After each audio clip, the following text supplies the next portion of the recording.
NASA का plan है कि मार्स पर इंसानों को भेजने से पहले चांद पर एक बेस बनाई जाएगी ताकि मार्स तक पहुंचने का प्रोसेस छोटा हो जाए। स्पेसएक्स के फाउंडर इलॉन मस्क मार्स पर जाने की रेस को अपने नाम करना चाहते हैं। इसके अलावा यूरोपियन और रशियन स्पेस एजेंसीज भी इंसानों को मार्स पर भेजने की बातें करती हैं। लेकिन मार्स के हर्ष एटमॉस्फेयर में लैंड करने के बाद वहां इंसान जिंदा कैसे रहेंगे, क्योंकि जमीन के परक्स मास में जिंदगी की सबसे बड़ी जरूरत ऑक्सीजन मौजूद ही नहीं है। नासा ने मार्स पर ऑक्सीजन बनाने का क्या तरीका निकाला है और इंटरनेशनल स्पेस स्टेशन में जिस तरीके से ऑक्सीजन बनता है वह तरीका मार्स पर काम क्यों नहीं कर पाएगा। सोरकर फैक्ट्स में आपका बहुत बहुत स्वागत है। इंसानों की मार्स पर रहने की ख्वाहिश के पीछे ढेर सारी वजूहात है, जिनमें साइंटिफिक एक्सप्लोरेशन और स्पेस क्यूरियोसिटी का फैक्टर तो है ही, लेकिन इन ख्वाहिशें के बीच एक मजबूरी भी है।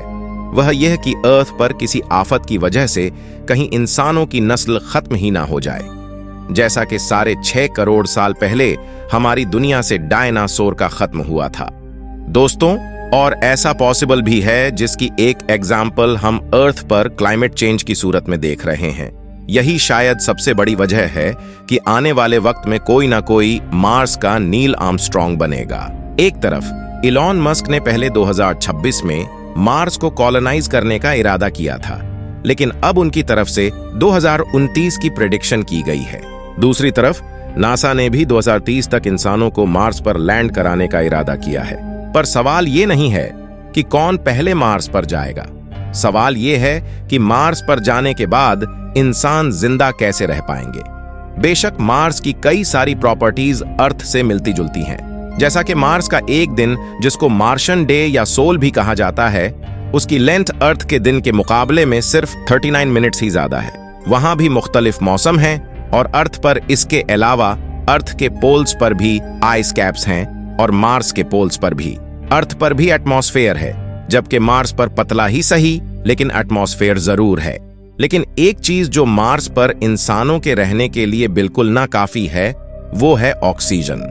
तो आखिर मार्स पर ये ऑक्सीजन गैस कैसे बनाई जाएगी, वो भी 1-2 लोगों के लिए नहीं, बल्कि मार्स की एक पूरी कॉलोनी को आबाद रखने के लिए। एक्सट्रीम सिचुएशन में इंसानों को जिंदा रखने की बात की जाए तो सबसे पहले ख्याल आता है ISS यानी इंटरनेशनल स्पेस स्टेशन का। इसको आज स्पेस की हार्श कंडीशन में 25 साल गुजर चुके हैं और अभी तक ये लगातार इंसानों को ऑक्सीजन और फ्रेश पानी बनाकर देता रहा है। इंटरनेशनल स्पेस स्टेशन में 4 से 5 एस्ट्रोनॉट्स हर वक्त मौजूद रहते हैं, जिनकी रोजाना पानी की रिक्वायरमेंट कम से कम भी 45 लीटर्स है, यानी महीने की 1350 और साल की 16,200 लीटर्स। इसके अलावा ISS पर 8,000 kg ऑक्सीजन गैस सालाना इस्तेमाल होती है। इतना ज्यादा पानी और ऑक्सीजन अर्थ से 400 किलोमीटर दूर स्पेस में कैसे बनाया जाता है? इस काम के लिए ISS में 2 सिस्टम्स लगे हुए हैं। एक है वाटर रिक्लेमेशन सिस्टम WRS और दूसरा है ऑक्सीजन जनरेशन सिस्टम यानी OGS। ये दोनों सिस्टम्स हम मार्स पर क्यों नहीं लगा सकते? ये समझने के लिए हमें पहले ये जानना होगा कि ये सिस्टम काम कैसे करते हैं। Water reclamation system human waste यानी यूरिन, पसीना और ह्यूमिडिटी से पानी कलेक्ट करता है और फिर उसको साफ करके वापस से पीने के काबिल बना देता है। Astronaut Douglas V. लॉक ने एक मौके पे कहा था कि हमारी कल की कॉफी से ही अगले दिन की कॉफी बनती है।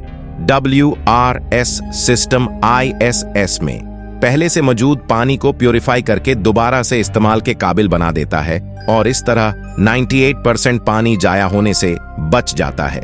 इसके बराबर में है ऑक्सीजन जनरेशन सिस्टम। यह सिस्टम WRS से थोड़ा सा पानी लेता है और फिर उसको एक खास प्रोसेस से गुजार कर सांस लेने के लिए ऑक्सीजन बनाता है। यह सिंपल प्रोसेस हमने 5 क्लास में पढ़ा था, जिसको इलेक्ट्रोलिसिस कहते हैं। पानी में से इलेक्ट्रिकल करंट को गुजारा जाता है, जिससे पानी ऑक्सीजन गैस और हाइड्रोजन गैस में बदल जाता है। ऑक्सीजन गैस को सांस लेने के लिए इस्तेमाल किया जाता है, लेकिन हाइड्रोजन तो एक बहुत ही खतरनाक और इन्फ्लेमेबल गैस है जो पूरे ISS को सेकंडों में चलाकर फायरबॉल बना सकती है। इस हाइड्रोजन गैस को जाया नहीं किया जाता, बल्कि इसको एक और सिस्टम में डाला जाता है, जिसको सबेटियर सिस्टम कहते हैं।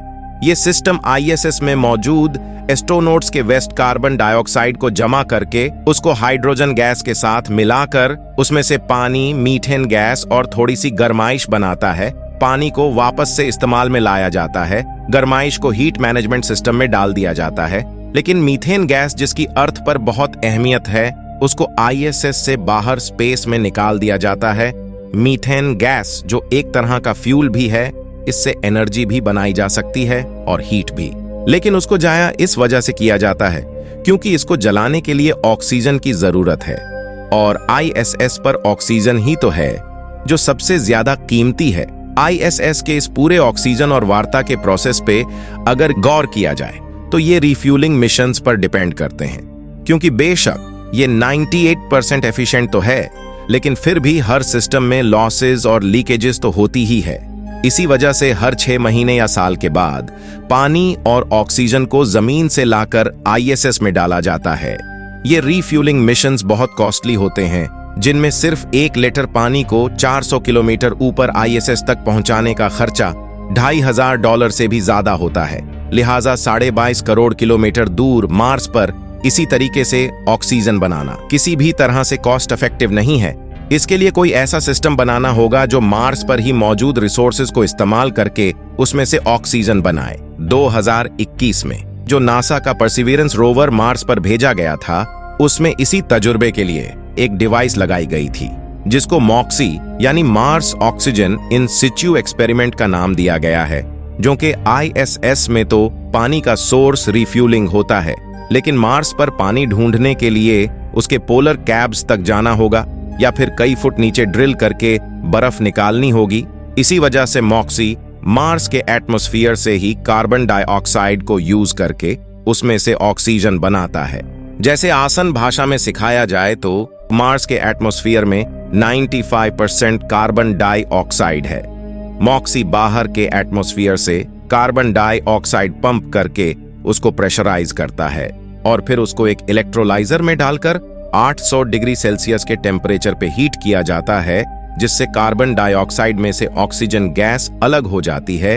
ये इलेक्ट्रोलाइजर गोल्ड का बना हुआ है, क्योंकि गोल्ड एक एक्सेलेंट हीट कंडक्टर है जो परजवेरेंस के दूसरे पार्ट्स को गर्माइश से बचाता है। इस प्रोसेस में कार्बन डाइऑक्साइड से ऑक्सीजन गैस के साथ साथ कार्बन मोनोऑक्साइड भी पैदा होती है। इसका नुकसान ये है कि अगर इस प्रोसेस में कार्बन बिल्कुल अलग हो गया तो वो कार्बन की एक लेयर भी बना सकता है, जैसा कि कोकिंग पैन के नीचे देखने को मिलती है, और ये लेयर परजवेरेंस को नुकसान पहुंचाने में देर नहीं करेगी। इसी वजह से इस प्रोसेस को बड़ी एहतियात के साथ परफॉर्म किया जाता है। लेकिन मार्स पर मॉक्सी एक वक्त में कितनी ऑक्सीजन प्रोड्यूस करता है? इस प्रोसेस में मॉक्सी को बहुत ज्यादा एनर्जी चाहिए होती है, इसीलिए इसको नासा कभी कभार ही चलाता है जब सोलर पैनल से एनर्जी बच जाती है। अभी तक इसने सिर्फ 122 ग्राम ऑक्सीजन ही बनाई है, जो एक इंसान को सिर्फ 3.5 घंटे ही जिंदा रख सकती है। अगर इसी सिस्टम के जरिए मार्स पर ज्यादा ऑक्सीजन प्रोड्यूस करनी होगी तो उसके लिए मॉक्सी का एक बड़ा वर्जन चाहिए होगा, और साथ में उसको चलाने के लिए एक बड़ा पावर प्लांट भी। और यही अभी तक का सबसे बड़ा चैलेंज है। अब यहाँ समझने की बात यह है कि मॉक्सी कार्बन डाइऑक्साइड को कम टेम्परेचर पे ही तोड़ा जा सकेगा।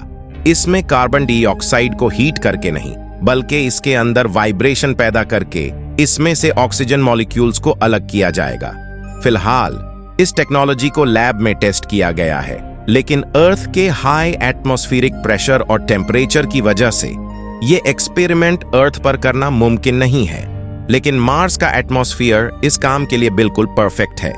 टेक्नोलॉजी चाहे जो भी हो, हमारा टारगेट ये है कि हमें मार्स पर ऐसी चीज को ही इस्तेमाल करके ऑक्सीजन बनानी है जो वहीं पर मौजूद हो, और जो डिवाइस ये ऑक्सीजन बनाएगी उनकी डिपेंडेंसी भी अर्थ पर नहीं हो, क्योंकि आईएसएस तो जमीन से सिर्फ 400 किलोमीटर ही दूर है। अगर वहां का ऑक्सीजन जनरेशन सिस्टम खराब हो गया तो एस्ट्रोनॉट्स को वापस अर्थ भेजना इतना बड़ा मसला नहीं है। वो अपने इमरजेंसी सूट्स पहनकर चंद घंटों तक रिफ्यूलिंग का वेट कर सकते हैं और वापस अर्थ भी जा सकते हैं।